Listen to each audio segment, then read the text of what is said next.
శ్రీ సత్యసాయి జిల్లా కొత్తచెరువు మండల కేంద్రంలోని విద్యుత్ సబ్స్టేషన్ పరిధిలో బీసీ కాలనీకి చెందిన విద్యుత్ ట్రాన్స్ఫార్మర్ ఓవర్లోడ్ కారణంగా తరచూ ఫీజులు పోవడం వంటి సమస్యలతో ప్రజలు ఇబ్బంది పడుతున్నారు. పలుమార్లు విద్యుత్ అధికారులు తెలియజేసినా స్పందించడం లేదని బీసీ కాలనీ వాసులు బాధలు వ్యక్తం చేశారు. పలుమార్లు ఏఈ దృష్టి తీసుకెళ్లినా చేస్తామంటారు తప్ప వచ్చి చూసి పట్టించుకున్న పాపాన పోలేదని బీసీ కాలనీ వాసులు, మహిళలు సబ్స్టేషన్ ముట్టడికి ప్రయత్నించారు. ఏఈ అందుబాటులో లేనందున సమస్యను లైన్మెన్ దృష్టికి తీసుకెళ్లి పరిష్కరించాలని కోరారు.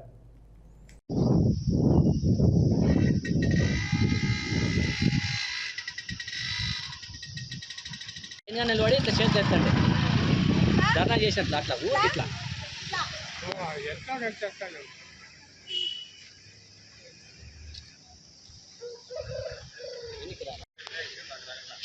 చెప్పండి. నువ్వే పెద్దోని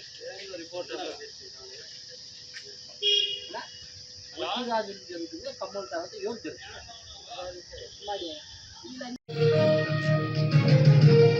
తమిళనాట కుండపోత వానలు, విరిగిపడుతున్న చెట్లు, కొండ చర్యలు, జలపాతాల దగ్గర ఆంక్షలు.